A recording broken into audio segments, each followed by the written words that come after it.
Telugu digital media network లో political కేటగిరీలో number 1 కేవలం 72 గంటల్లో 1,50,00,000 వ్యూస్ పైగా పాపులర్ టీవీ నెట్వర్క్. మేడం పేరు మేడం?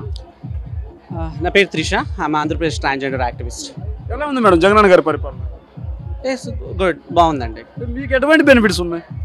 బెనిఫిట్స్ అంటే మేము నెల నెల పింఛన్ తీసుకుంటున్నారు. 1091 ట్రాన్స్జెండర్ ప్రొటెక్షన్ సెల్ అనేది రీసెంట్గా మాకు ఓపెన్ అయింది. మాకంటూ దాన్ని నిర్వహించడానికి, దాన్ని అంతా చూడటానికి సరిత మేడం అని చెప్పేసి ఒక ఫీమేల్, ఒక జెంటిల్మెన్ లాంటి ఒక వ్యక్తిని పెట్టి వర్క్ చేపిస్తున్నారు మాతో కలిసి. So we are happy for that. Jaganmohan Reddy గారు మీలాంటి వాళ్ళకి అన్యాయం చేస్తున్నారు అని చెప్పి పెద్ద ఎత్తున ప్రచారం చేస్తుంది. ఇందులో వాస్తవం ఎంత? మేమనే కాదు, అవాస్తవాలు అన్నీ నాట్ ఓన్లీ ట్రాన్స్జెండర్స్ అందరి మీద వస్తూనే ఉంటాయి. మీరు ప్రత్యేకంగా మా వాళ్ళే అని చెప్పేసి పాయింట్ ఆఫ్ చేయొద్దు దయచేసి. అలా ఏం లేదు, మేము కూడా ఏదైతే గవర్నమెంట్లో ఏవైతే ఫెసిలిటీస్ అవన్నీ ఉన్నాయో అందరితో పాటు మేము యూజ్ చేసుకుంటున్నాం. But we fight for the equality and equity, right? So మేము జాబ్స్ కోసం కానివ్వండి, వీటి వాటి కోసం మేము ఫైట్ చేస్తున్నాము. మాకు ఈ గవర్నమెంట్లో అవి కూడా వస్తాయని చెప్పేసి. గవర్నమెంట్ మళ్ళీ గెలుస్తుందా? ఖచ్చితంగా. అంటే మళ్ళీ గెలుస్తుంది ఖచ్చితంగా అంటున్నారు. ఎందుకు ఖచ్చితంగా గెలుస్తుందంటే ఏం చెప్తారు మేడం? అంటే ఇప్పుడు ఏంటంటే జనరల్గా మా కమ్యూనిటీ అండర్స్టాండింగ్, మా అండర్స్టాండింగ్ పాత రోజుల్లో గవర్నమెంట్లో ఏం జరిగేది ఏంటి అన్నది మాకెవరికి తెలిసేది కాదు. But why should my highlighted point ఈ సోషల్ మీడియా, రైట్?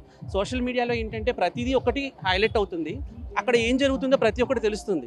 ఇప్పుడు అక్కడ గవర్నమెంట్లో ఏం జరుగుతుందో ఒక నార్మల్ పర్సన్కి తెలియడానికి ఛాన్స్ లేదు. ఇప్పుడు ఏం జరుగుతుంది, ప్రతిదీ మనకి ఈజీగా యాక్సెస్ అవుతుంది, అక్కడ ఏం జరుగుతుందో తెలుస్తుంది.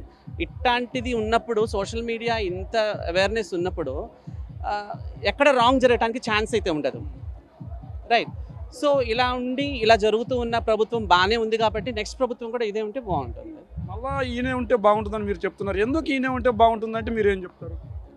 అంటే నేను చెప్పాను కదండి ఇందాక, ఏదైతే మేము కొన్ని ఫెసిలిటీస్ మేమైతే అవైల్ చేసుకున్నామో, ఒక ట్రాన్స్జెండర్ కమ్యూనిటీ అన్న వాళ్ళని ఒక హైలైట్ చేసి ఈరోజు లేడీస్తో పాటు సమానంగా, మేల్స్తో పాటు సమానంగా ఒక ప్రొటెక్షన్ సెల్ మాకంటూ ఒకటి ఓపెన్ చేసి, మాకంటూ ఒక స్టేషన్ అన్నది ఒకటి పెట్టేసి, ప్రొటెక్షన్ సెల్ అని ఒకటి ఓపెన్ చేసి, ఇవన్నీ జరుగుతూ ఉన్నాయి కదా మా near by. So it's interesting.